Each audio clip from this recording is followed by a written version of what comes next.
Saying we're gonna talk about this Jets Bills game. You know what I'm saying? We about to get started talking about this Jets Bills game. So hopefully everybody can come in real quick.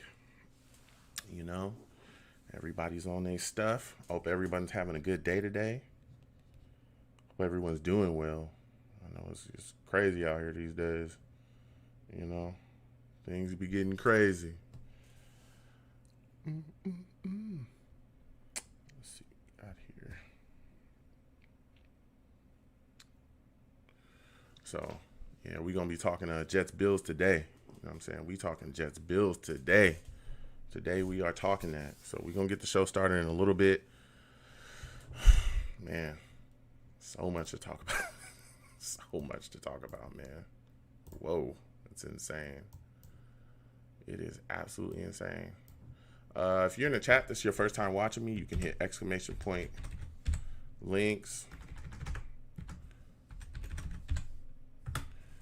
That will bring up all the, stuff from my content, all my YouTube pages, stuff like that. So, and I want to thank everybody that's been watching, all the new subscribers that I have, all the viewers, all of the people that be in the chat, everybody. I want to thank y'all. You know what I'm saying? Seriously, salute to y'all. I truly, truly appreciate you folks watching and interacting with me. Yo, Mr. Tuda. Mr. Tuda says, yo, what's going on, Mr. Tuda? Salute to you. Welcome to the stream. Nelson L said, hey, I'm in the building. Hey, listen, salute to you, Nelson. Good to see y'all in here. Again, we're going to get the show started in just a little bit. For 7 p.m. Eastern is when the show's going to start. We're going to be covering Bills. Jets versus Bills. So, you know what I'm saying? Call in as well. 515-602-9639. 515-602-9639 is the phone number. Please call in, man. I want to talk to some of y'all. The lines is open right now. You know what I'm saying? If you want to call in, get in early. You know what I'm saying? Today's, your day. Lines open 5-10 minutes before the show starts. So, you know what I'm saying? If you want to call in, you want to talk Jets, you want to talk this upcoming game against the Bills, listen, it's time to rock. Yo, Leon, salute to you. What's going on, my man? Good to see y'all. Todd, what's going on? Salute to you. Portway, what's going on? Point 5, what's going on? Good to see y'all up in here, man.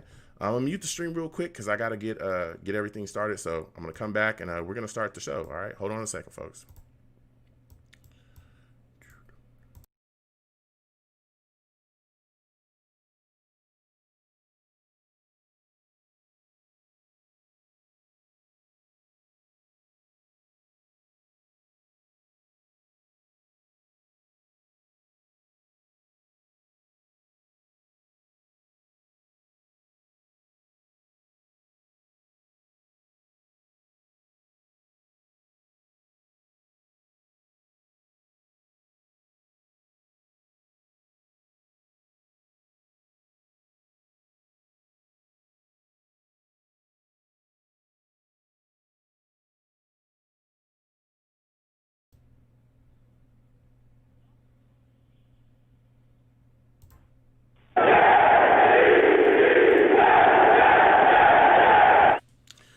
What's going on, folks? It's your boy Long Beach Joe, back at it again, okay? And listen, we got a game upcoming. We got a lot of things to talk about. We got this Bills game, Jets versus Bills. A lot of things going on. We got players returning. We're trying to see if the Jets can get their first win of the season, man. What can the Jets do? So let's go ahead and get right into it. Listen, I'm the man of the people. I'm here for the people. Let me shamelessly promote my Facebook page. Everyone go on Facebook, search The Long Beach Joe Show. Like that page. My content's up there. Go ahead and give it a listen. Message me. I'll message you right back. I love going back and forth with folks about this football team. Also, leave me some feedback. I love hearing about what you folks think I do here on The Long Beach Joe Show. So without further ado, folks, let's go ahead and get into the show because I'm fired up.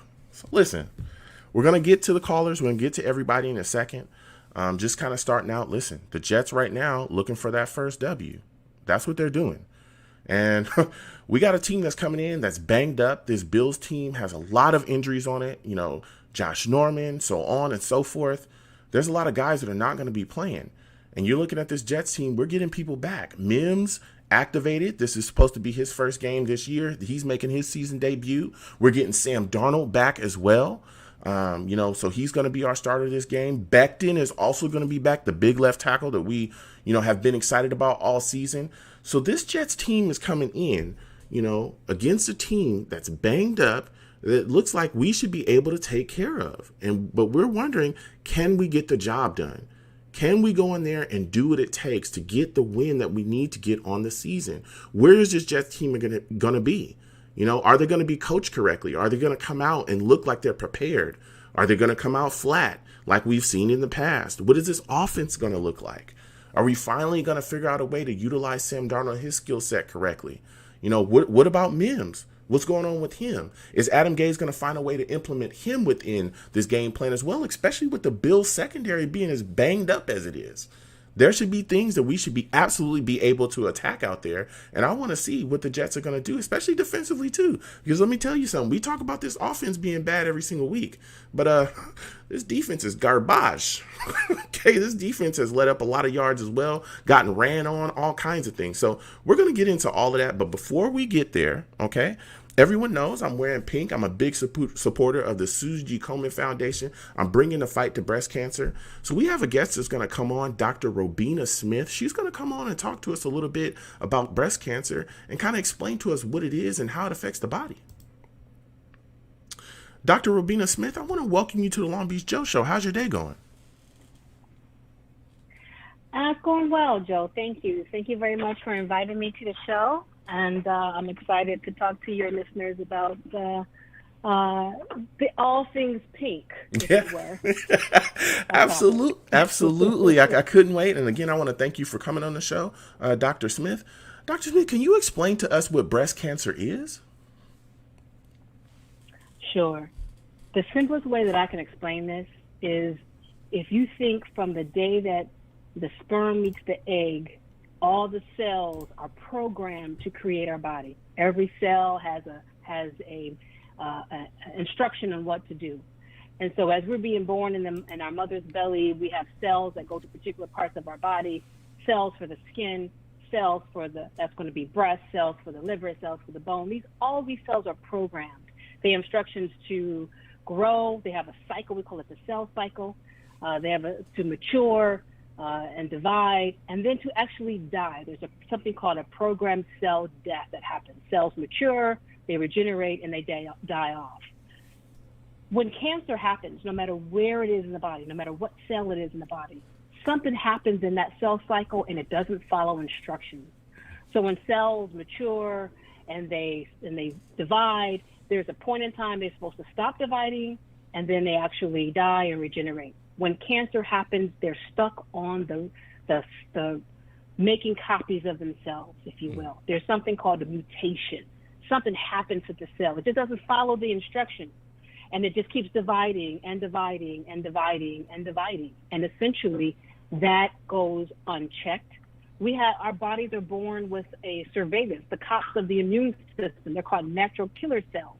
These are part of our immune cells that go in and look for these cells. I call cells behaving badly. Look for these cells.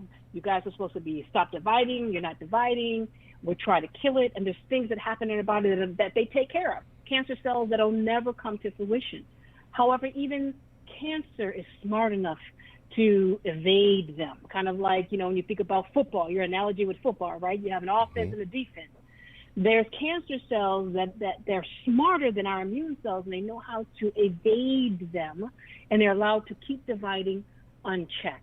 And then it creates a system where they've taken over an area, whether it's in the breast, whether it's in the prostate for the men, whether it's skin, no matter what it is. So cancer, in its simplest form, is your normal cells that got stuck on stupid, which is it just keeps dividing and dividing and dividing. And they only have one mode of operandi, which is to keep dividing and take over the territory that it's in. Wow.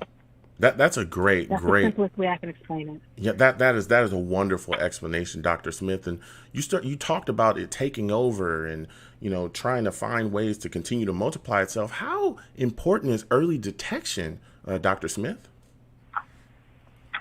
It's everything. So what you have to understand is when all this is happening inside our body, it's happening all the time. And it does not have to give us clues to let us know that it's happening, right? So if a cell in our breast decides to go rogue and to keep dividing, and now it wants to take over the area that is dividing, it doesn't have to let us know. It doesn't follow a playbook or a rule book. It just does what it does unapologetically. For us, detecting this activity is the only tool that man has, because cancer is invisible to our naked eye. The only way we can see these cells that are behaving badly is to put it under a microscope and have someone or a doctor who's a specialist with a microscope looking at tissue. Is called a pathologist, where they can see things magnified 10 times and 100 times over, right? So there's no way we can provide samples of everything in our body every hour, every second of a day to a pathologist to look at the cells to decide, are you a normal cell that's behaving correctly and following the rules? Or are you rogue? So the only way to identify something that should go to the pathologist to look at under a microscope is to sample it. And to sample it means we have to know that it exists. The only way to find out if something exists is to set up a screening, to set up a let's go, and it's like a neighborhood watch, right? It's a neighborhood watch of your body. Every screening, whether we have for prostate for men or breast cancer with mammograms for women, or for cervical cancer with pap smears for women, or for colon cancers with a colonoscopy for men and women, is to provide a neighborhood watch system looking for something that should not be there, take a sample of it, give it to the specialist called a pathologist who looks at it under a microscope to identify the cells behaving badly. So early detection is all that we have as humans to identify a process that is happening to us that we are not even privy to know. It's everything, okay? It's everything. I know they hear a term and they say, oh, something like someone's wearing an outfit and it's good. Like, girl, them shoes are everything. A mammogram is everything. Seriously, it's everything. Because outside of that, a mammogram is the only tool, the only neighborhood watch that we have that will give us the earliest clues that cells are behaving badly before a woman can detect it in her own body.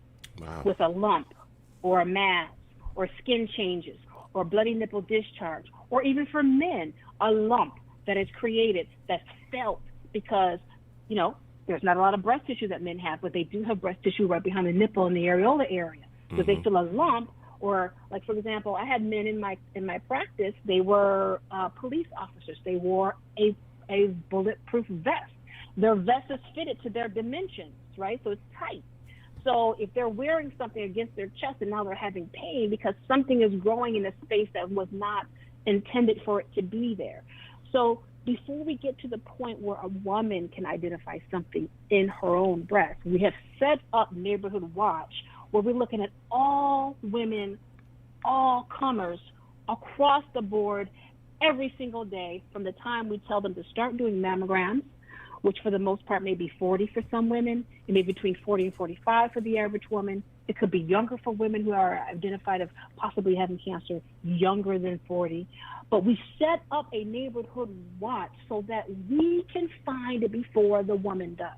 That's the best way that we can stay ahead of the curve of cancer. Wow. And again, everyone listening, we're speaking with Dr. Robina Smith. She is absolutely dropping knowledge about breast cancer and the effects as well. Dr. Smith, what are your thoughts on, you know, some of the sayings of people saying, hey, listen, breast cancer doesn't affect men? What do you have to say to some of those folks that think that? Well, unfortunately, and we recognize this in the medical community, we do not spend enough time or our resources or our money talking to creating programs for men in breast cancer. And we understand that is an area that we're deficient in. And it really just has to do purely with numbers. So both men and women are born with breast buds that contain breast milk ducts. The difference is the maturation of these milk ducts and the evolution of something called lobules that creates milk, that the milk travels out of the nipples through the milk ducts. It's mainly a system, an organ that really thrives on the estrogen and progesterone hormones. And that hormone those two hormones are the dominant hormones in females. It has to do when we go through puberty and growing these structures and growing the breast, and the ovaries are secreting these organs, these hormones. Men are born with a small amount of breast bud tissue. They have milk ducts, but they don't have the lobules where the milk comes from because they don't have ovaries and they don't have the surge of estrogen and progesterone hormones the way females do. Now, men do have some estrogen, but their testosterone hormone that comes from the testes in the scrotum, though the testosterone hormone is much more predominant in the male's body, that therefore the little bit of breast tissue men have really doesn't mature. So most of the time when we're dealing with breast cancer, it's a normal milk duct cell inside those ducts that went rogue to create a milk duct cancer. That's the most common cancer that women have. Some women will have some cancers of the lobules where the milk is made, but the duct is really the most important place where cancer comes from. So because men don't have as much estrogen in their system as women do, because men don't mature and develop the ducts in the little bit of breast tissue that women do, we don't really spend a whole lot of time talking to, educating, and getting men aware that they have this breast tissue.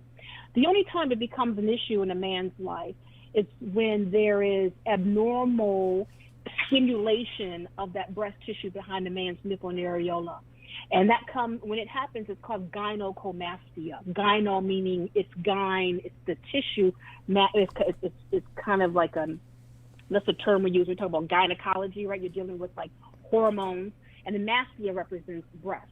So we see that in men who have sometimes a lot of overabundance of testosterone. Mm-hmm. And what happens is the testosterone goes through a kind of a chemical change where it can turn into like a pseudo-estrogen, like a false estrogen-looking type of hormone, that the tissue in the man's breast tissue will think, oh, this is estrogen, so let's stimulate this little bit of tissue that the man has. And so gynecomastia is a non-cancerous condition, but their breast tissue enlarges and they have pain. And so because we don't really have a good screening system for men about it, we don't talk about it a lot, it's really an issue where it's just a lack of awareness. But the truth is every man and woman are born with a breast bud that contains breast milk ducts behind the nipple and the areola. 1 out of 100 men will actually develop breast cancer. Wow. Again, there's some issues about whether or not they have more estrogen in their body than normal, or if they have too much testosterone in their body that shunts to the pseudo-estrogen type of pathway, or if it's genetic or it's chemical. We really don't have the answer, just like we really don't understand why cells behave badly in women. Mm-hmm. But because over 260,000 cases of breast cancer happen every year, if not yearly happens for women, only 1 out of 100 happens for men. Wow. And so it's just something that men need to be aware of. It doesn't happen as often as it does for women, but it does happen. We don't have a screening process, and it's not because we can't squeeze a little bit of tissue in the mammogram, because we can, because when men are diagnosed with breast cancer, they get a mammogram. There's enough tissue for us to do a mammogram on. It's really because when we look at majority of the time when a man has breast cancer, because he does not have a lot of fat around his breast tissue, a lump is identified right away. Wow. Whereas you're looking at a woman who has milk ducts, who has a lot of, whether they're A cup to triple Ds or triple Ms or triple Fs, there's a lot of body fat that surrounds these milk ducts. So it's hard to sometimes identify a mass simply by feeling it. So we need something that helps us identify it sooner. That's why you get the screening mammogram. With men, because it's about maybe a dime size of tissue, if something is changing, usually we're able to find it pretty early by just a man saying, hey, I'm having pain behind my nipple, or I feel a little lump here. That's the majority of the time. That's how we diagnose breast cancer in a man, by either him or his significant other finding a lump that shouldn't be there. Wow. More easily than it is for a woman. Yeah. Wow. That is, And I tell people all the time, Dr. Smith, especially if you're a man, don't think that breast cancer only affects women. It will absolutely affect you as well. And that leads me to my next question for you, Dr. Smith, is can you kind of explain where breast cancer research is right now? Where exactly are we with that?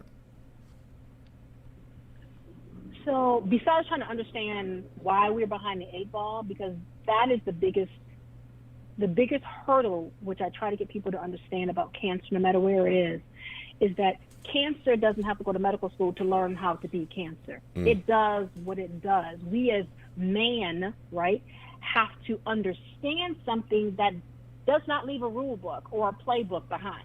This is what I do. This is how I turn on. This is how I divide. This is how I can be killed.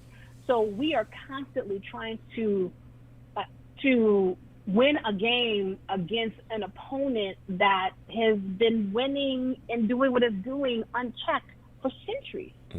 So research now, part of it is trying to figure out why does the cell behave badly? It's born with instructions. Why does it ignore these instructions and behave badly? The other part of our research is how can we be better at treating and keeping it from coming back? So before you have cancer, our biggest push is being healthy, trying to reduce your risks of it happening, although you can never make your risk zero, okay? You can never have a zero risk of something happening to you if we don't know why it happened.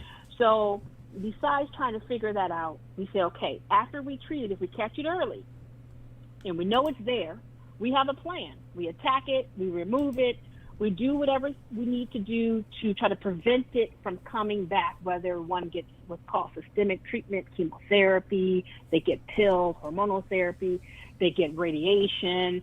Whatever it is that we do to treat cancer, there's a risk that after you have treated it, that maybe by man, because we're not microscopic, we can't see every little thing in the body, could there be some cells hiding behind after we did everything we thought we did what was necessary to treat it?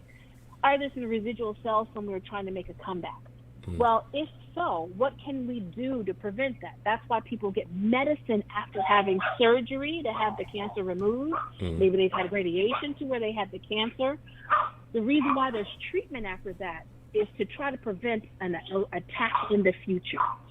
So majority of the times, the treatments that we come up with, they may not be the best looking. They may not have the best side effects, because our goal is to treat an unknown opponent, right? So when we talk about chemotherapy, it's a treatment that understands its job is just to kill any actively cells or cells that are behaving badly, whether we know it's there or not. But we also know there's side effects, because there's a lot of cells in our body that actively divide that are necessary, like our intestines, our hair grows out of our hair, our nails. These things take a hit because there are cells that actively divide as well. And the chemotherapy, it can't differentiate between cancer and like your hair cell.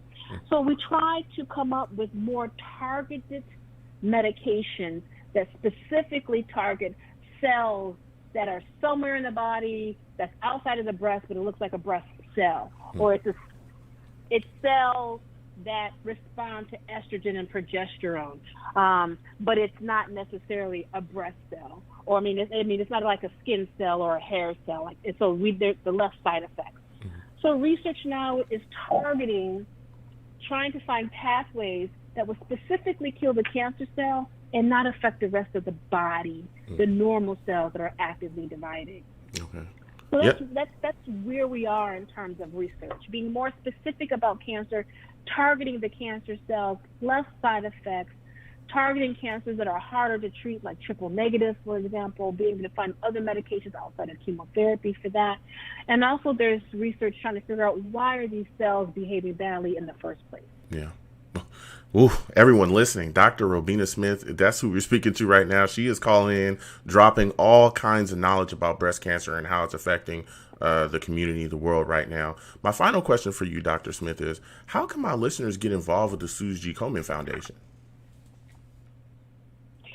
Yeah, so the best way to get involved would really to go to their website. The Circle of Promise initiative, especially for us in the African American community, where a lot of the resources are needed for funding, the resources are needed for volunteering for some clinical trials, or what we call research. In order for us to know if these medications are going to work in our community, we need to participate in these clinical trials so that we know that just like every other race, yes, this medication works for us, because that's not always the case. And so the best thing I think that your listeners can do is to go to ColemanLA.org, and then they can donate to the Circle of Promise initiative. They can see how they can be involved in their local chapters. Susan G. Komen has chapters all over the country. See how they can be involved, whether they're ambassadors, whether they're donating their time, whether they're donating their money. The best way is to go to their website and look at, in your particular state, in your particular region, how you can get involved. But specifically for the African American community, look for ways to be involved in the Circle of Promise initiative. Yes. Thank you so much, Dr. Smith, for coming on. It was phenomenal speaking with you.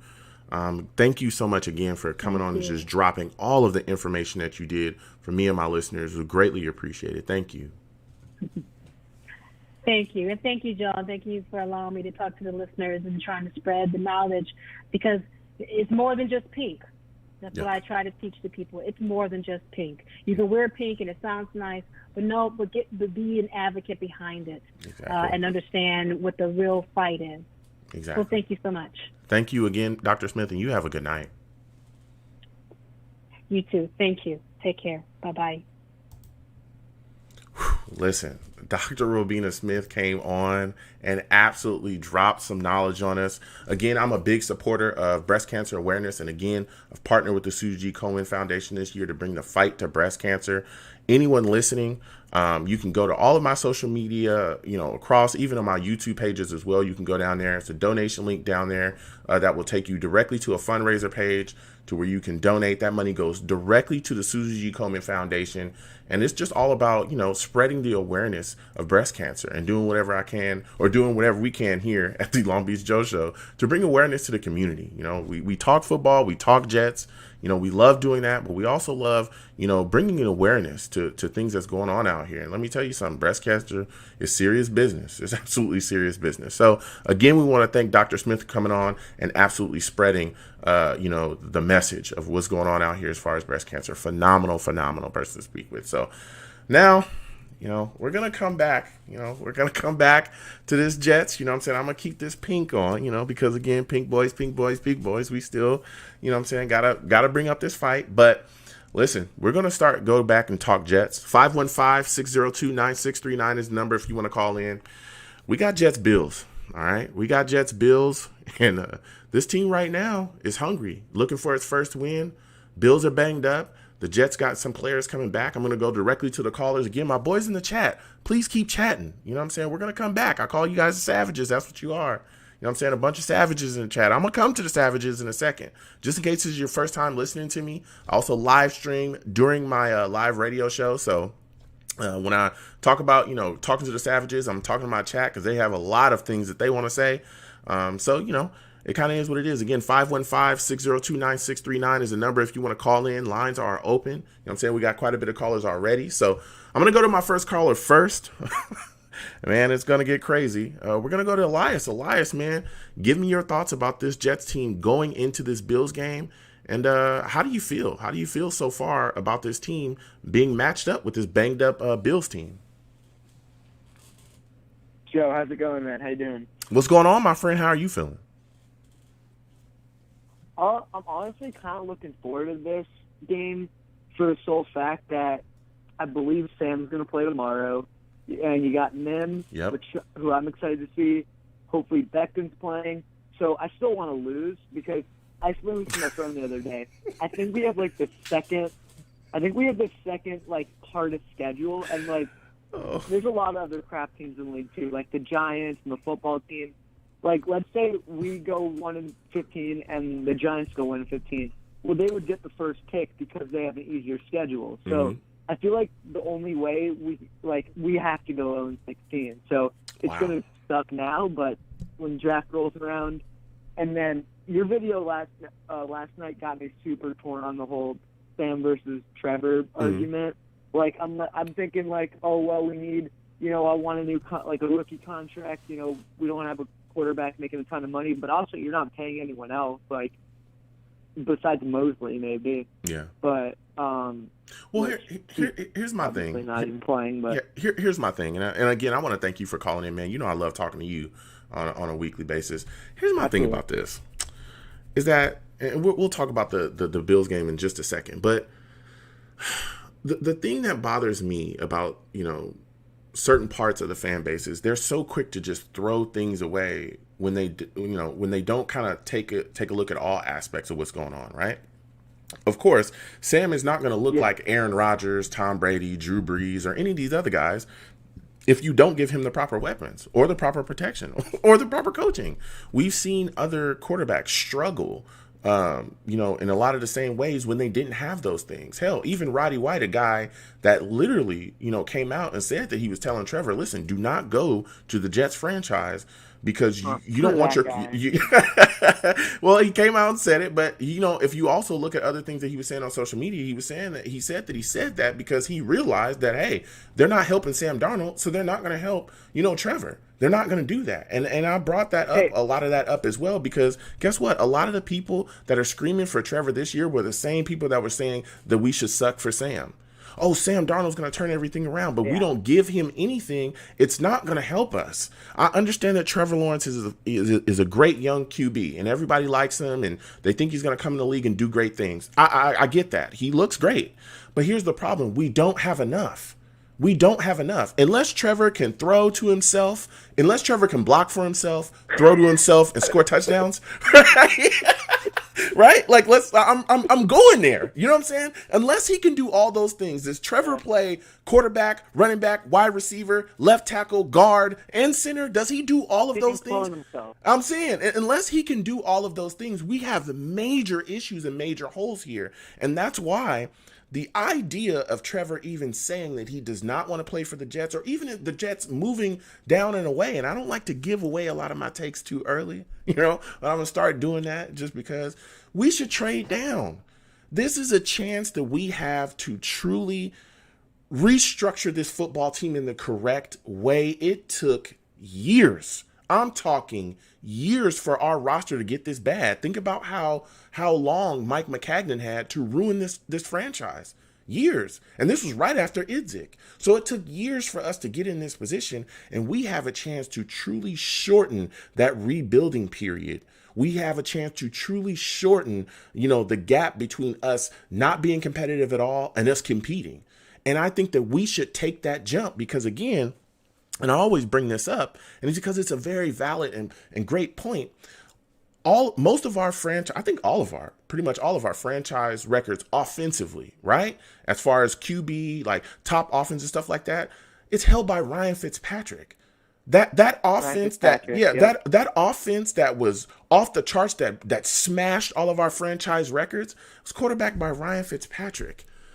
Sam Darnold is light years better than him. Exactly. That's why, is because he had weapons. Ryan Fitzpatrick was given weapons. He was surrounded by, Eric Decker, Brandon Marshall. He had an offensive line that didn't get him killed. He had a running game that can put things up together. So guess what?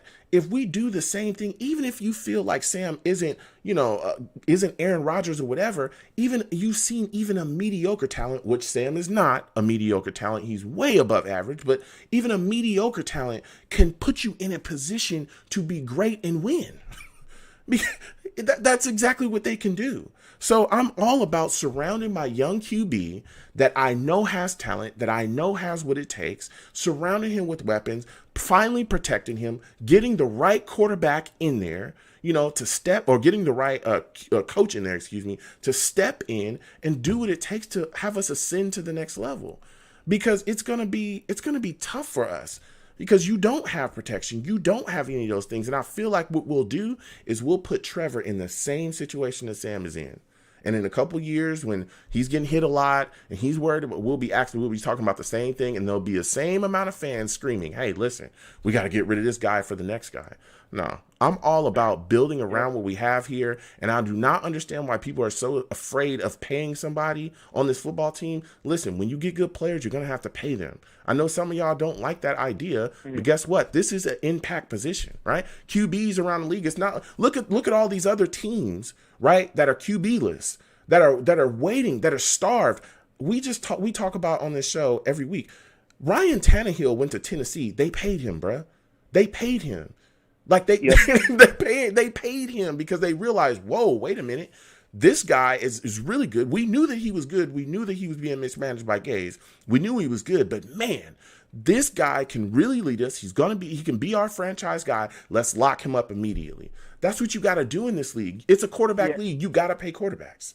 So like, look, I don't know. Understand why everybody's so scared. Pay this guy, move forward, and surround him with young, cheap talent from the draft. I mean, go ahead, Elias. I think a lot of people feel like he's like ruined in a way, which I think the goal of this offseason needs to be, the one thing is to get the right head coach in here. Yeah. Like for me, the guy I actually want is Joe Brady from Carolina. He was the passing game coordinator at LSU, and his quarterback had the best collegiate quarterback season of all time. I don't think there's a coincidence there. And he's making, Teddy Bridgewater look like a superstar. I think this guy's got the next McVay written all over him, and I'm willing to take that chance. He might be young, but I don't really care. I'm looking for a real offensive mind. You hear that, Christopher Johnson? This guy's a real offensive genius, not Mr. Bubble screen, Frank Gore up the middle, man. But for me, back to Lawrence Darnold, I think for me it would just be depending on the offer. Like, let's say if we get 4 first-round picks, which I doubt's going to happen, but I think that's what RG3 got, like what the Rams got when they traded to Washington. Sam, you're my quarterback. But, like, the thing is also, too, I think Trevor Lawrence is going to come out even if the Jets take him, because if you're going first overall, you're going to go to a crap team. Like, this narrative of, Joe Burrow last year not going to the Bengals was completely getting blown out of proportion. Like, the teams that pick at high suck for a reason. Like, who else are you going to go to? One of the teams he might go to doesn't even have a name. The other one, the Giants, they might pick a quarterback. Who else? Like Atlanta, but if they suck again, but like you're going to go to a crap team regardless. So like I don't get why the Jets, as bad as they aren't the worst organization in the league. I think Washington and Cincinnati maybe. I'll tell you what. Like at least ownership-wise, they're kind of a disaster. I tell you what, this Jets franchise is pretty bad. I don't want to say that we're the worst in the league. Oh, it's awful. But it is definitely. I would not argue with anyone that really said, "Hey, look, you guys are the worst ran organization in the league." Simply because if you look at all the things that we've done, we fired Mike McCagnon after giving him a free agency. After giving him a free agency and a draft, and we knew you should have fired him earlier. I mean, it's just completely ridiculous. But look, I look at it like, again, I think if you can take that first round pick, and if we do end up with the first pick in the first round, and you can turn that into 2 first round picks or 3 first round picks for the future, some seconds, some thirds, and some fourths, dude, I'm taking that all day. I'm taking it all day, because this class, just like last class, right, is supposed to be extremely deep at wide receiver talent. It's supposed to be there. Offensive playmakers are supposed to be there. I've heard pass rushers that, especially in the mid rounds, that top second, that top of the second round to mid of the second round, stuff like that, especially in those mid rounds, I've been hearing from a lot of analysts that there's quite a bit of value there. So if you can turn around and get some steals like that in this draft to continue to help build this football team and better it immediately with young, cheap talent, again, young, cheap talent is what we'll be getting in the draft, then you do it, man. You do it, and you get the right guy in here. That's the biggest thing, is getting the right head coach in the building. Because I heard what you said earlier, Elias, about how people think that he's ruined. People thought that Ryan Tannehill was ruined too. You remember that? Tannehill. I remember people were screaming that he's trash, he's ruined. I watched that guy throw for 364 last week. 364 and had 4 touchdowns. Yep. He has one of the highest I think he's the highest rated QB ever. Like ever. This guy is launching the football all over the field and literally took them 1 game away from the Super Bowl.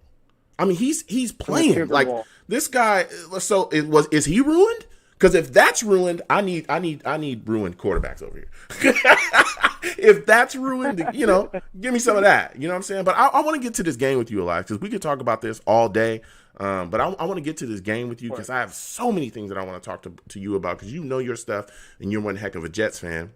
Thanks. And so I'm looking at this situation. Man. Oh, hey, man, you know your stuff, man. That's why I love talking to you.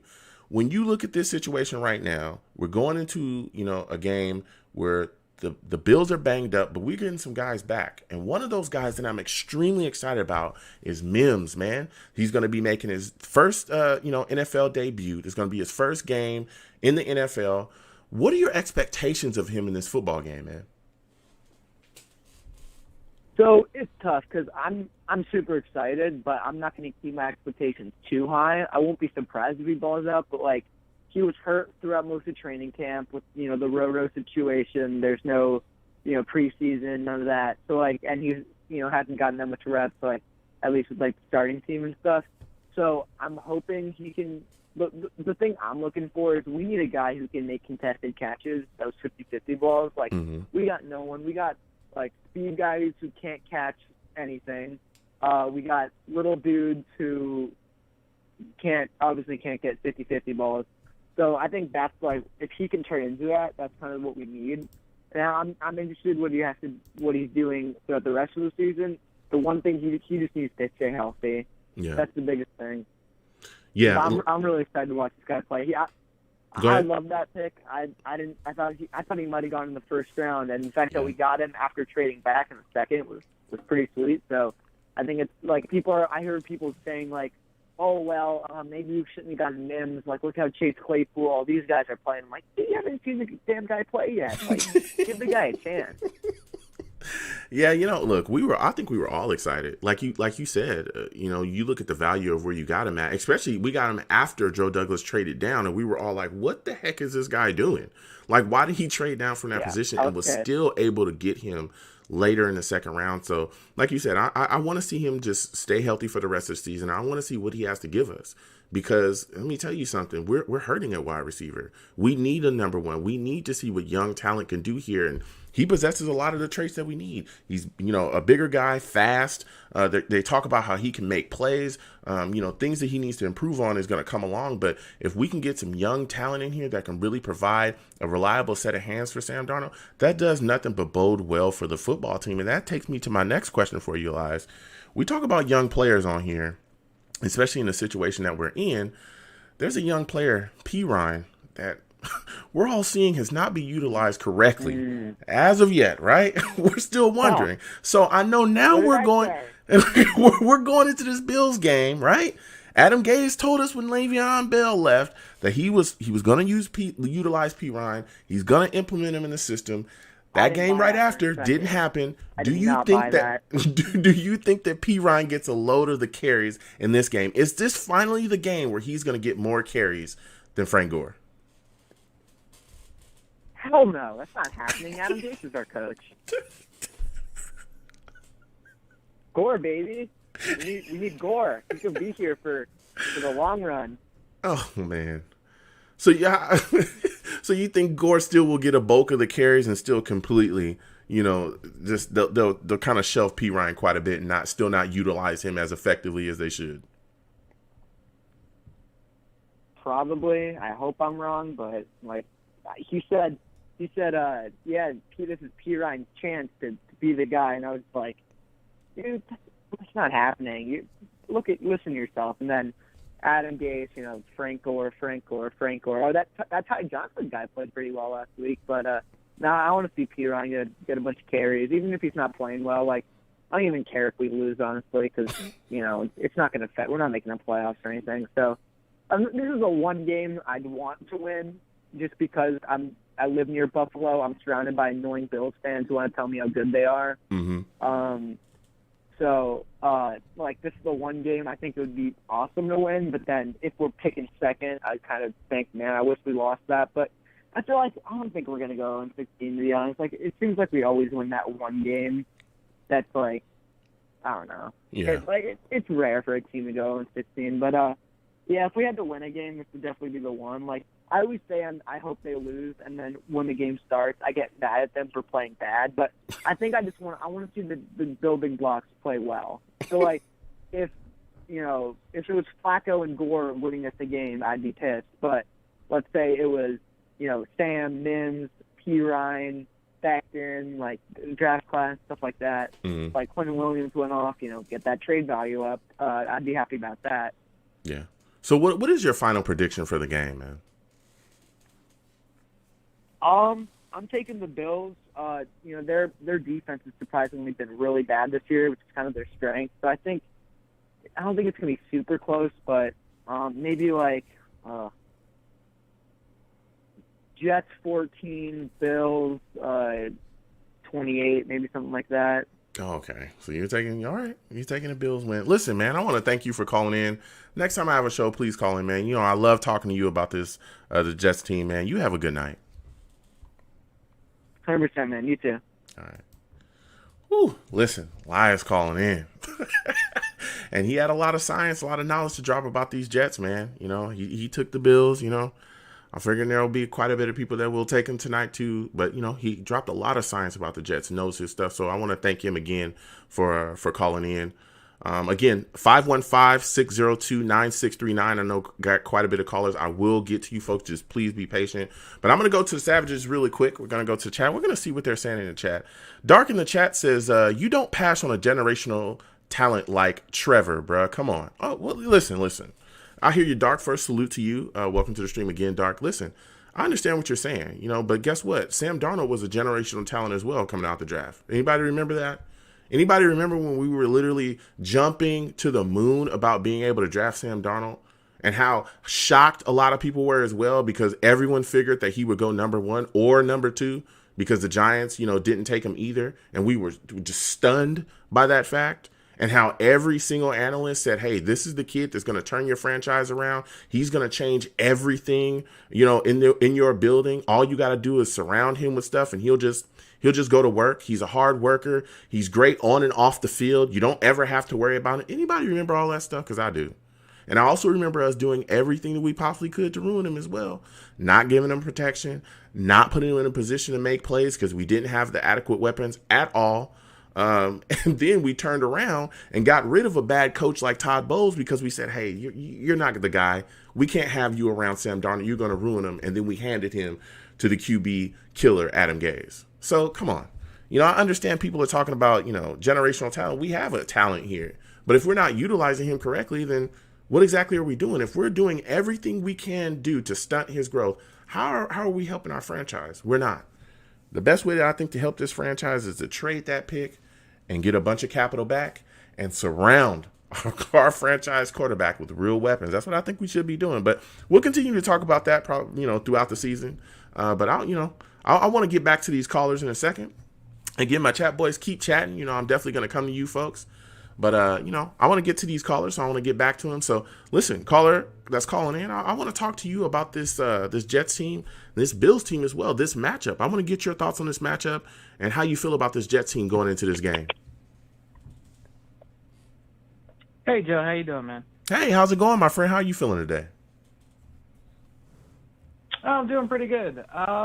Well, I think the most annoying thing about the Bills, and all credit to the Bills, their rebuild has really paid off. Their coaching hire has really paid off. Their draft picks have paid off. And to see the Bills and the Finns basically lapping the Jets in terms of a rebuild is just so frustrating because this is all on the Jets here. I'm not saying that Darnold is like the perfect superstar or that he was perfect. He was a little bit of a project quarterback. We knew that. But this really just falls on the laps of the Jets. 90% of the blame. They've mismanaged the coaches from Bowles to Gase. They've mismanaged McCagnon to Douglas. That was a terrible mistake. The off-season signings have been a total nightmare in terms of how they've handled that. The trading every single thing that we have really doesn't make any sense to me.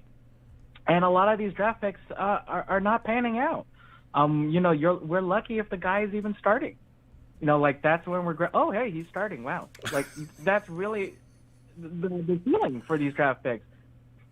it's terrible, Joe. Yeah.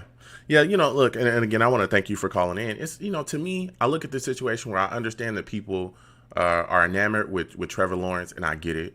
But if you're not going to surround your QB with weapons properly, the guy we already have, never mind the fact that we really spent big capital to get Sam here as well. We traded quite a bit of picks to move up to get this guy and put ourselves in a position to get, to end up with him. So it's like, listen, when you have, the chance to really rebuild your football team with the capital that we can gain if we trade down, I don't know if you can walk away from that, especially not when the draft looks like it's going to have exactly what you need in it, which is a lot of wide receivers that you can get, quite a bit of playmakers offensively. There's offensive line talent. There's pass rushers there. There's so much that we need because we're hurting in all those areas. I just don't understand how you would pass that up. But I want to talk to you about this Bills game. Because you're really coming in hot and heat with the fire. I want to get your thoughts on this. You look at this situation, this Bills secondary is banged up. I'm talking about banged up quite a bit. They got guys that are missing. Do you think that this is a game where the Jets will step back, especially with Darnold coming back? Do you think that this is a game where the Jets really take it to the air and start launching the football around and attack the Bills that way? That's what should happen, Joe. But the problem that we've had all year is the Jets receivers are not getting separation on anybody, against anybody they've played. And they haven't really been playing super great teams this whole year. I mean, the Broncos are horrendous. They played half the Niners. And the Finns are, they're not bad, not amazing. So it's probably the best opportunity that the Jets could hope to expect. But the problem here, I think, is just a severe lack of talent with their wide receivers. They're not getting the space. So anytime Darnold or even Flacco, if they're throwing the ball, it's almost like a 50-50. It's always very tight. There's no room for mistakes. So it's really tough. I think the Jets are going to have to. I mean, they're probably going to fall behind. I hate to be overly negative, but that we've seen this movie before, right? Yeah. So we have. Yeah, they should be taking care of it. But I'm not expecting this big turnaround with Darnold coming in.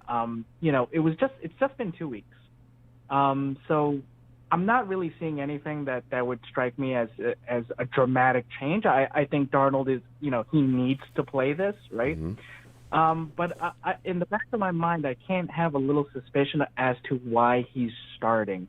Maybe it's Gase throwing us a bone to calm the fans down. Maybe they didn't get any trade offers. I don't know what it is.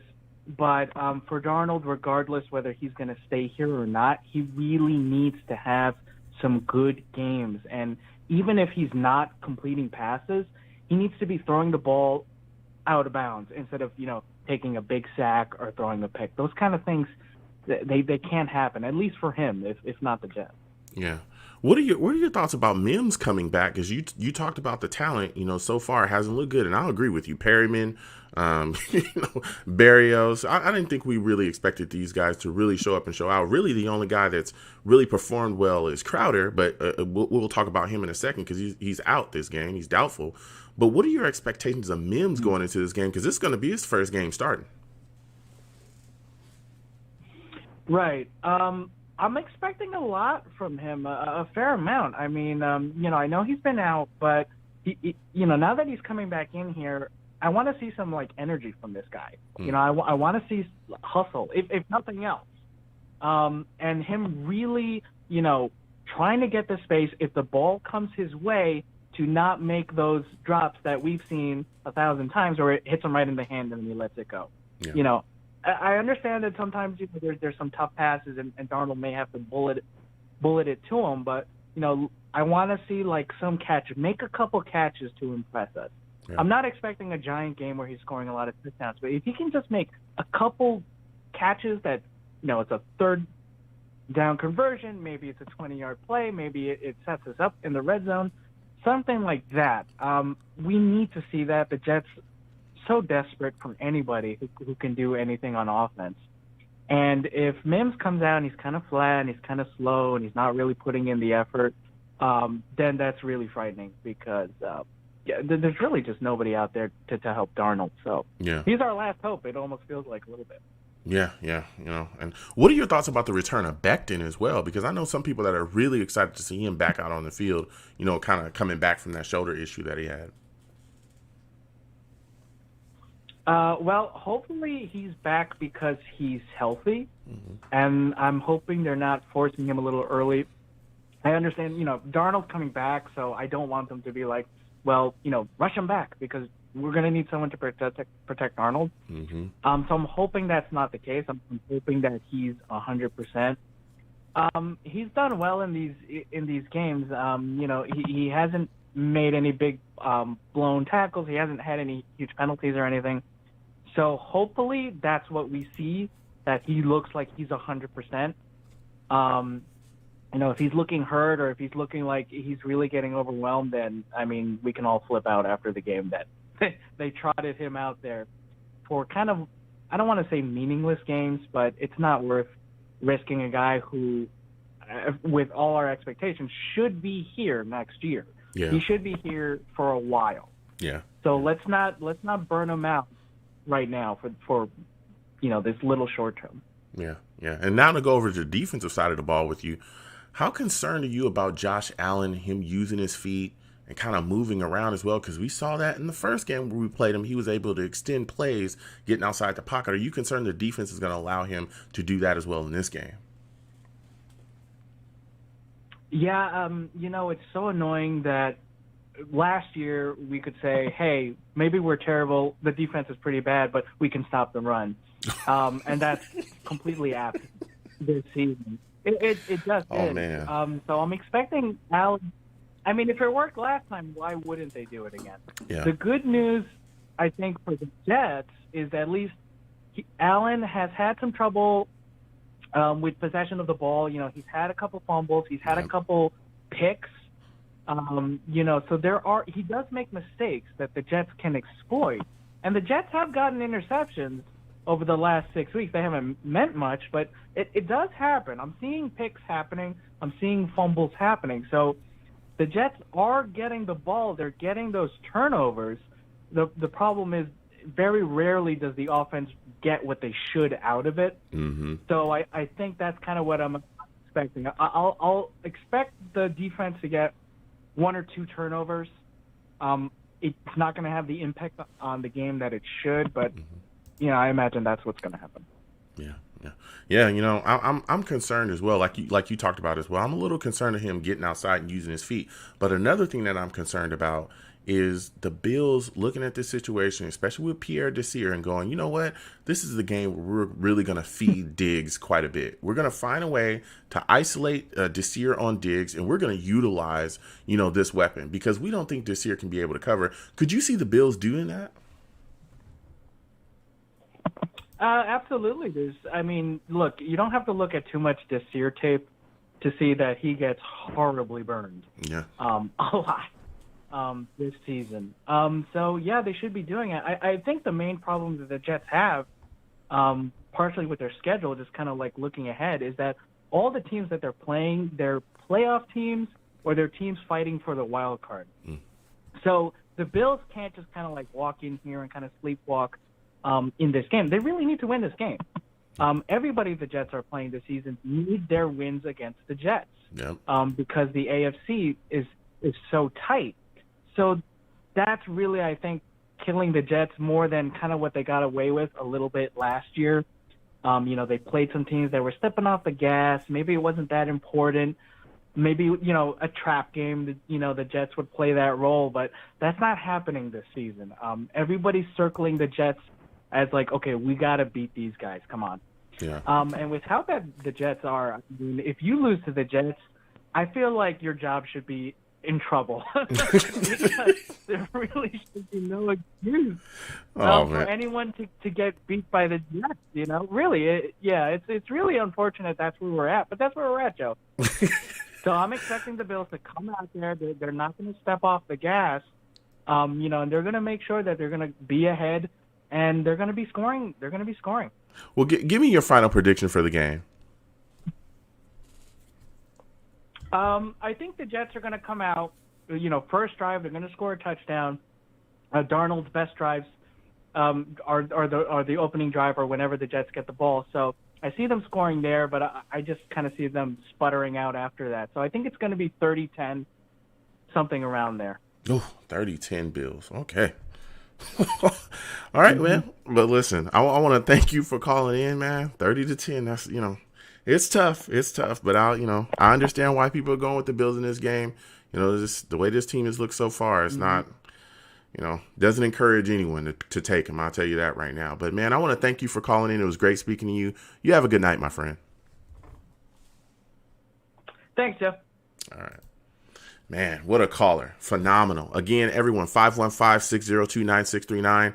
Got quite a bit of callers. Please just be patient. I am going to get to everybody. I'm going to come to you next, 908. I'm definitely coming to you next. We'll speak with you. But I got to go to the chat, man. I got to go to the chat. I got to talk to the Savages and see what they got to say.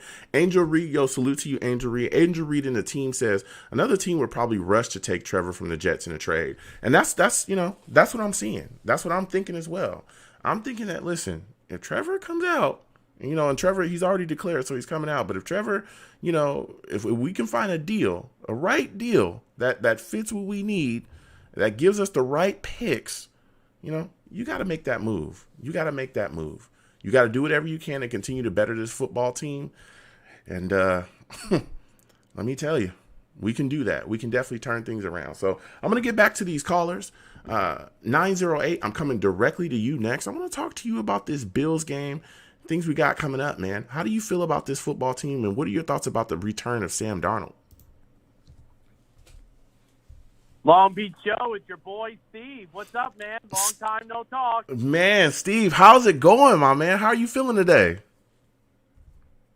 I'm doing all right, Joe. Sorry I haven't been to get a chance to call onto your show a while, man. I've just been busy, man. Busy schedule. I was going to call earlier tonight, but I was actually finishing up watching the rest of a college football game. I was watching Indiana upset Penn State.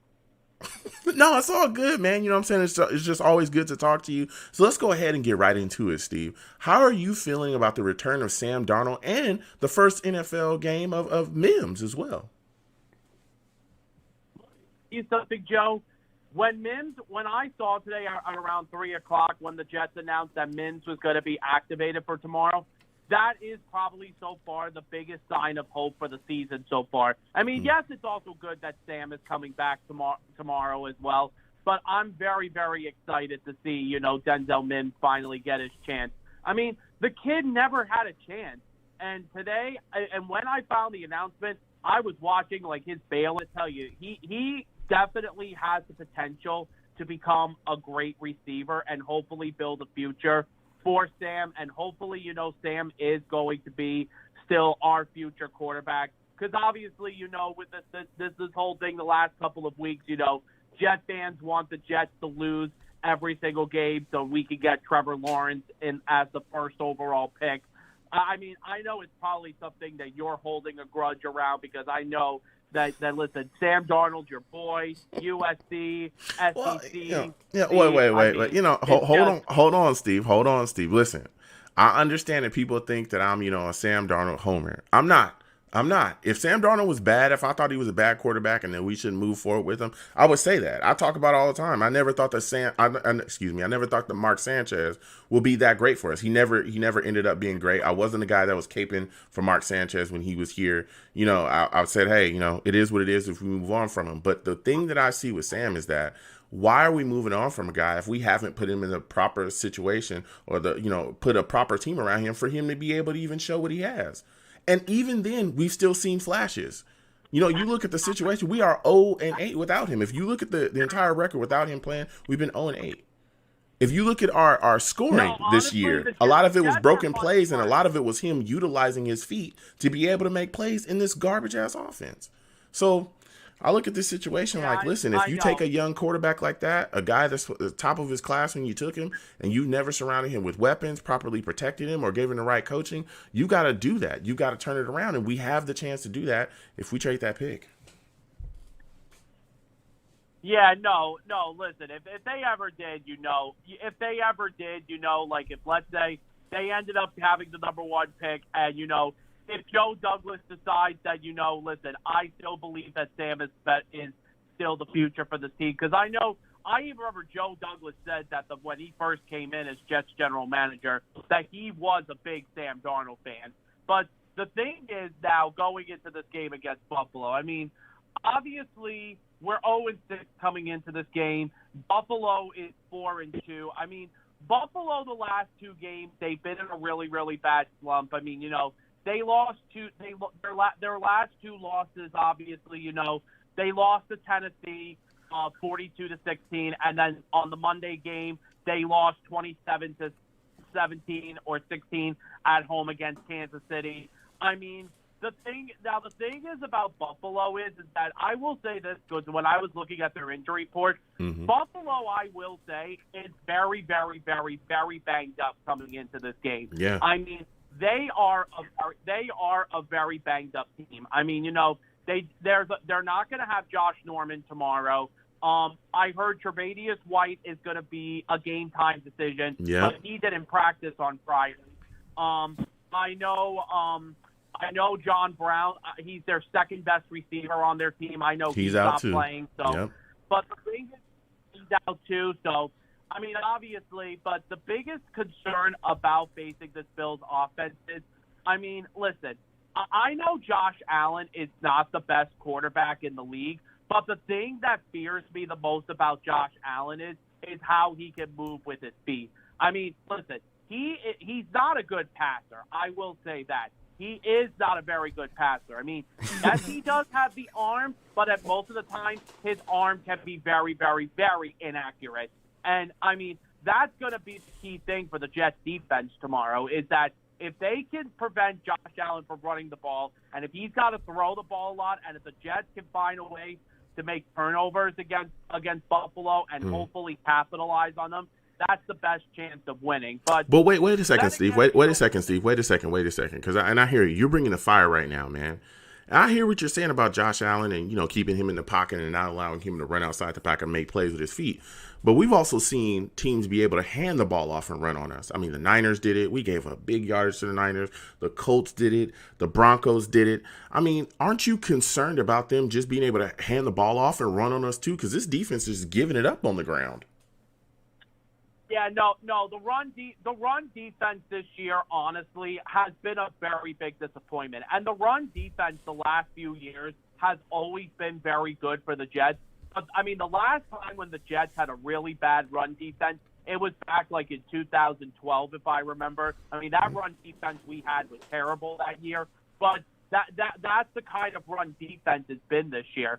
I mean, the thing is, though, I mean, listen, Devin Singletary is not having a good season this year for Buffalo. Like, he's actually having a really tough sophomore year this year for him. But the thing is, though, like, the thing with Devin Singletary is, like, if Josh Allen can find a way to give the ball to Devin Singletary, and if Singletary has some big runs, then we could be in trouble tomorrow. But now the thing is, though, the Bills' defense is also pretty banged up. Like I mentioned, Josh Norman is not playing. There's also a chance tomorrow that what's his name, Matt Milano, may not be playing tomorrow. I know he's a game-time decision tomorrow. But the thing is, though, the biggest thing, though, that Buffalo does have that the Jets don't have is Buffalo has a much better coaching staff than we do. Yeah. That's also going to be the thing, too, going into tomorrow. Because, listen, I have to, as much as I don't like the Bills, I mean, listen, I don't mind their team at all. Like, I actually do respect their team very well. I just can't stand their fans. Their fans are the ones that drive us Jet fans crazy. But the thing is, you got to give credit to what Sean McDermott has done for that team the last few years he's been with Buffalo. You got to give him credit for what he has done with that team. I mean, absolutely, you have to, because here's a guy that stepped in, and he's a true leader. He understands, how to get his players to play for him. He understands how to put them in the right positions, and he does that. And, that offense is moving as well. I know, and I can agree with you. Josh Allen does.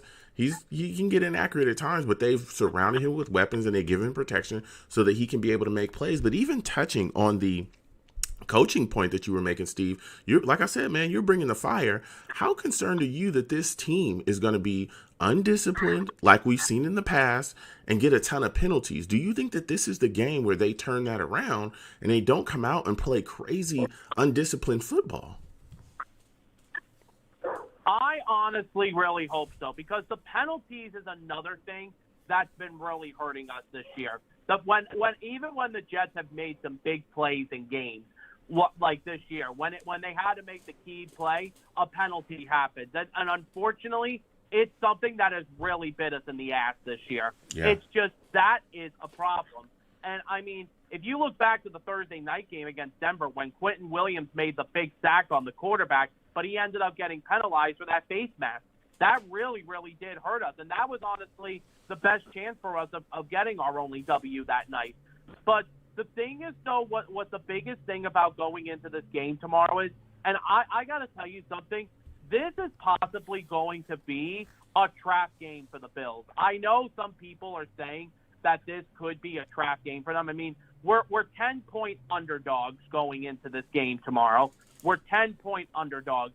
The key to this game is you've got to start fast. If you can get off to a fast start, which is unfortunately something the Jets haven't done. I mean, we did get off to the fast start on the Thursday night game against Denver. That was the only time we ever did that.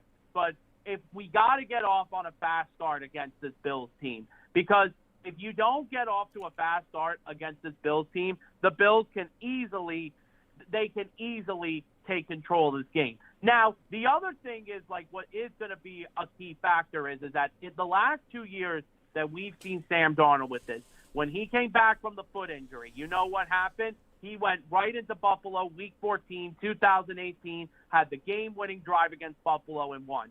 Look at what happened last year when he came back in the game again with the mono. He came back for Week 6 against the Cowboys last year, and we won that game. And that was the game that last year that Adam Gase had as his first head coaching year. The other thing I wanted to just touch upon is Adam Gase. It's just that, unfortunately, I have to watch his clown ass again tomorrow on the sideline calling plays.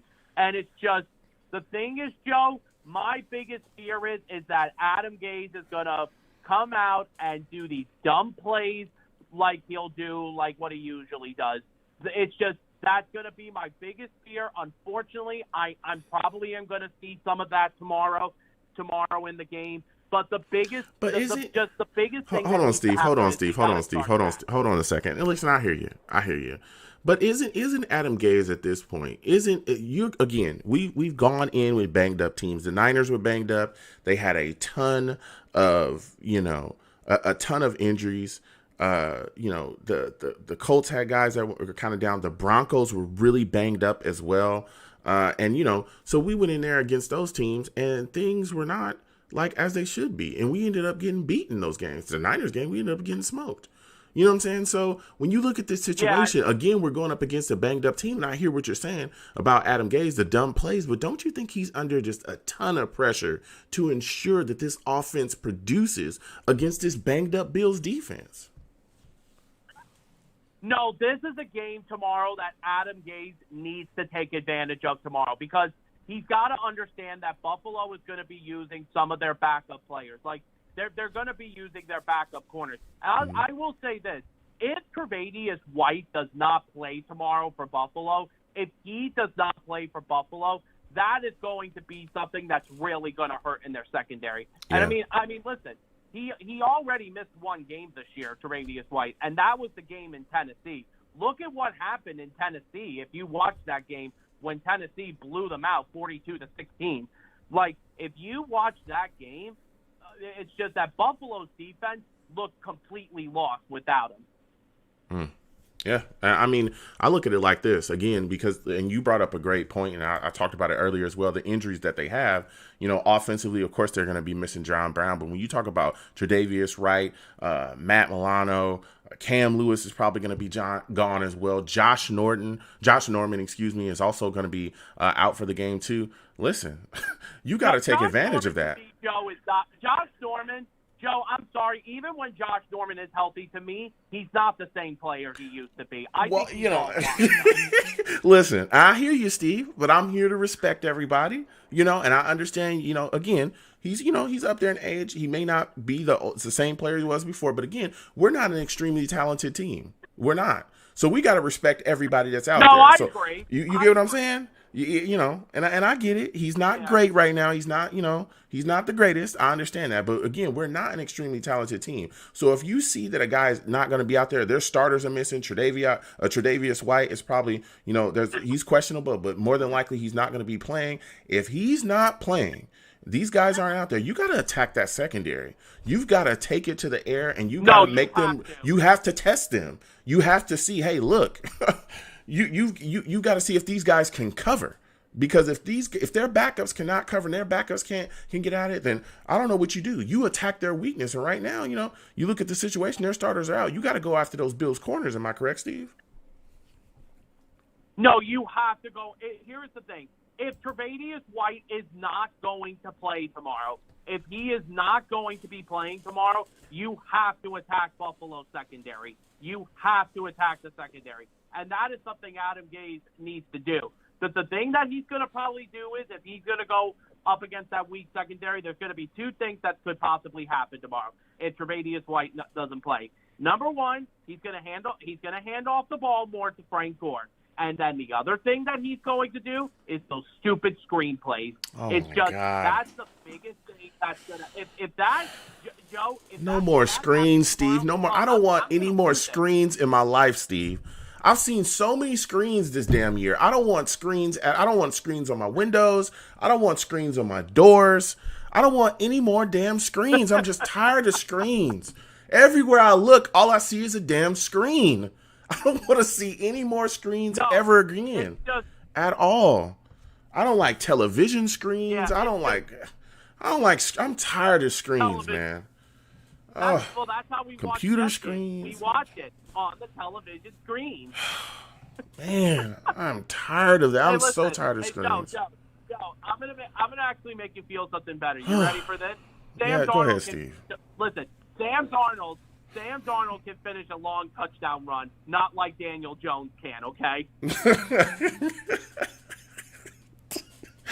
Listen, Steve, man, I'm tired. I'm so tired. I'm so tired of Gase and his predictable play calling. I am just over it. Joe, I am telling you, Joe, from the minute that he gets fired, when that day finally happens, I'll call on this show. We'll celebrate together, okay? Oh, man. Oh, yeah. Well, Steve, it was great speaking to you, man. Give me your final prediction for the game. Here is my thing about this game.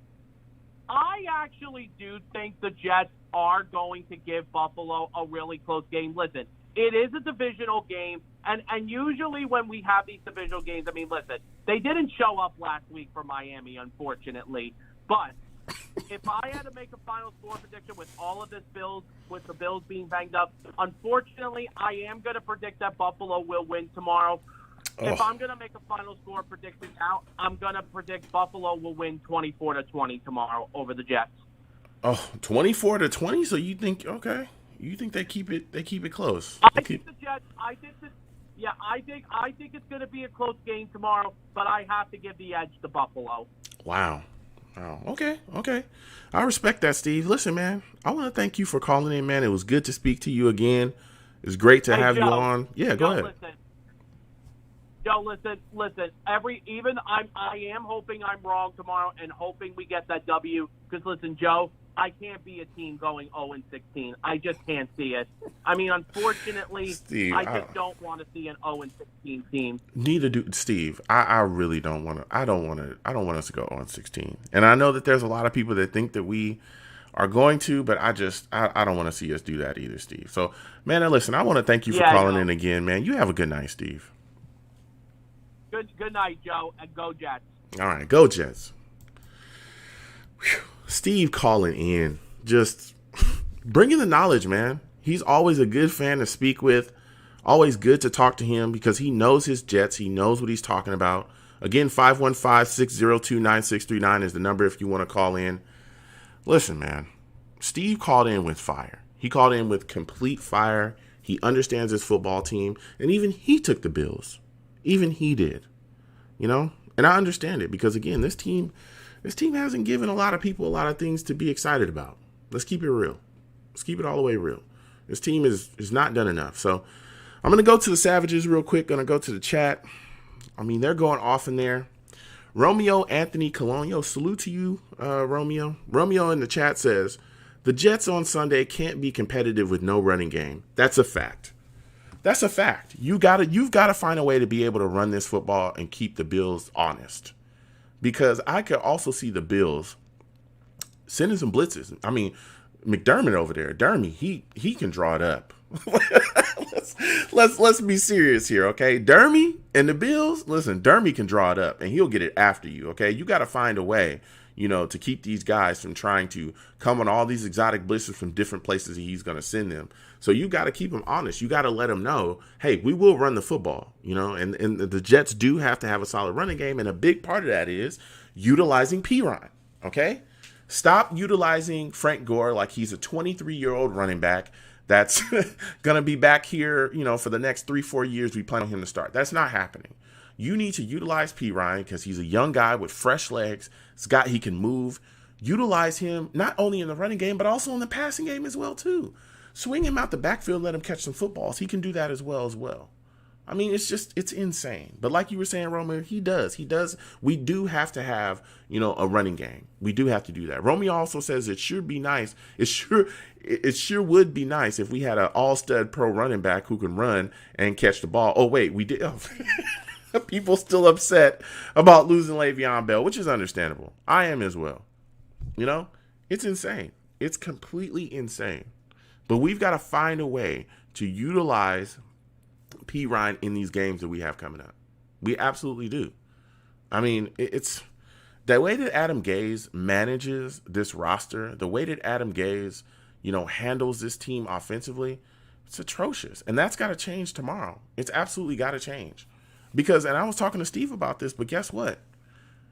This is another banged up team that we're going to be playing against. There's a lot of pressure on Adam Gase to step in here and do what he needs to do to put up points. If this offense comes out again and it's bad yet again, dude, that's a direct indictment. There's no way you can keep giving him passes for this.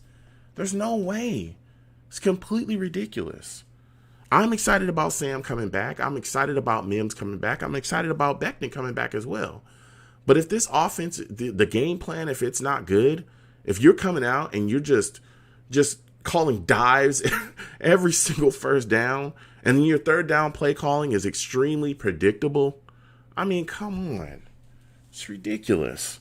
You can't have that. You can't keep having that in every single game. And again, the Bills are a banged up football team. They're going to be missing guys. Norman, Tre'Davious White, game time, more than likely he's not going to play. Even offensively, they're missing John Brown. You know, so there's some things that we could take advantage of, and this team has got to take advantage of it. Another thing that I'm worried about as well is the Jets coming out flat and unprepared. We've got to do that. We cannot come out flat and unprepared. This team has to start fast. We got to get going. You know, we got to get going. Fickens also going to be out in this game as well. We signed another kicker. So Sergio's going to be, you know, out there kicking for us. I'm hoping to see him, you know, be able to step in and hold the fort too and not miss, you know, kicks. Because we never know. This game could come down, you know, to a kick being made. It could, even though this team is banged up. So this Jets team has quite a bit, you know, to figure out, man. This Jets team has got to go in there and compete. Because I understand that, you know, we've had a lot of people on the show. A lot of callers think we're going to go, you know, lose every single game this year. I don't want that. I really don't want that. I do not want an 0-16 season. I don't want that. I do not want that at all. So I'm going to give you folks my final prediction. I look at this situation. I look at the Jets right now. And I'm saying to myself, this is a team that I think the Jets could end up, you know, winning against. I understand we're in a bad spot, but we've got Sam back, so that's brought my energy up. You know, Becton is back. We're seeing what Mims is going to give us. I know Crowder is doubtful. He's going to be out for this game, but with Perryman and Braxton Berrios and Jeff Smith, you know, I'm excited. It's bringing me a little bit of excitement. I think Sam has some playmaking ability. I'm a little bit worried about our defense because I do think that Diggs is definitely, going to try to take advantage of Desir in this game as well. I'm really worried and concerned about Greg Williams too, because a lot of people talk about this offense, but we don't talk about Greg Williams and this defense. This defense has given up quite a bit, and I understand they're on the field quite a bit, but there's been some games where he's been very spotty with his defensive play calling as well. So, I'm excited. I'm excited about this Jets team, and you know what? I'm gonna take the Bills. I'm gonna take the Bills in this football game. I'm going to take the Bills to beat the Jets 30-10. 30-10, I'm taking the Bills. You thought I was going to take the Jets, didn't you? Fooled you. I fooled you. I can't take the Jets. I got to be real, okay? I can't, as much as I love this football team, you look at this situation with them right now, and everything just makes you want to ask questions about them. And until this offense produces, I can't. Come on, man. Come on, everybody. Listen, I want to take the Jets. I do. I really, really do. But I can't take them. I can't take them, especially when you're talking about the playmaking ability. Josh Allen being able to move outside the pocket, our inability to get to the passer. And even when we did get to him in the first game, he was still able to break tackles. Man, I can't take him. I can't take him. So I am taking the Bills to beat the Jets 30-10. Listen, I want to thank everyone for calling in tonight. It was phenomenal to speak to everybody. Had a ton of callers. I want to thank everybody again. It was great to speak to you folks. Listen, I'm the man of the people. I'm here for the people. Let me shamelessly promote my Facebook page. Everyone go on Facebook, search The Long Beach Joe Show. Like that page. My content's up there. Go ahead and give it a listen. Message me. I'll message you right back. I want to go back and forth about this football team. Also, leave me some feedback. I love hearing about what you folks think I do here on the Long Beach Joe Show. I'm also on Twitter as well at YoungJ000. That's 3 zeros. Go ahead and follow me. I'll follow you right back. You want to troll me? No issues. I'm the troll that lives under the bridge. And I will troll you right back, and I'll have my Darnold jersey on. He's back. He's playing. You know what I'm saying? I want to see what he does tomorrow. I really, really do. And I want to see him protected properly and utilized properly within the offensive scheme, Adam Gaze. You can also follow the show's Twitter page as well at The Long Beach Joe. Please go over there, follow follow that page. We can definitely go back and forth on there as well. I'm also on YouTube as well at Long Beach Joe Jets. Long Beach Joe Jets is the YouTube page. You can see all my contents up there. Please go down there, subscribe to that page.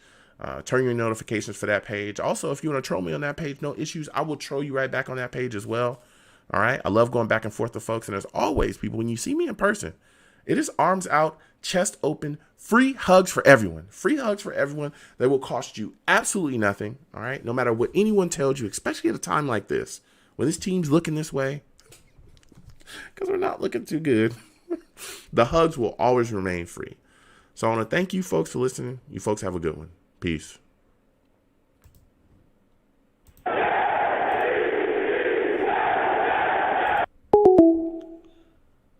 1 second, folks.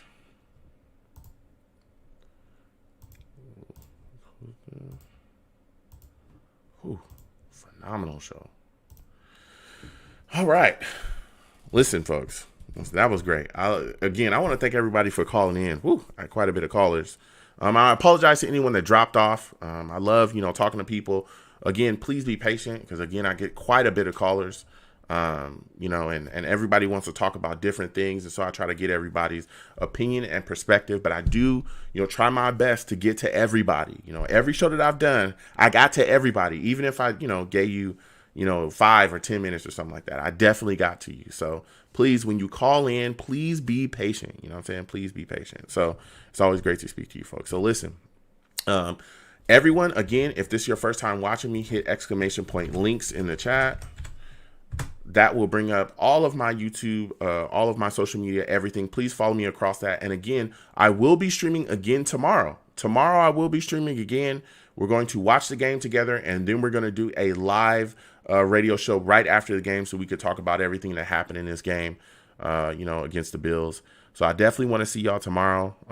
So we're going to be up, and we're going to be chatting and having a good old time. So I can't wait to see y'all. I got to get out of here because I got to continue to work on stuff, stuff for the stream, but we'll talk about that later.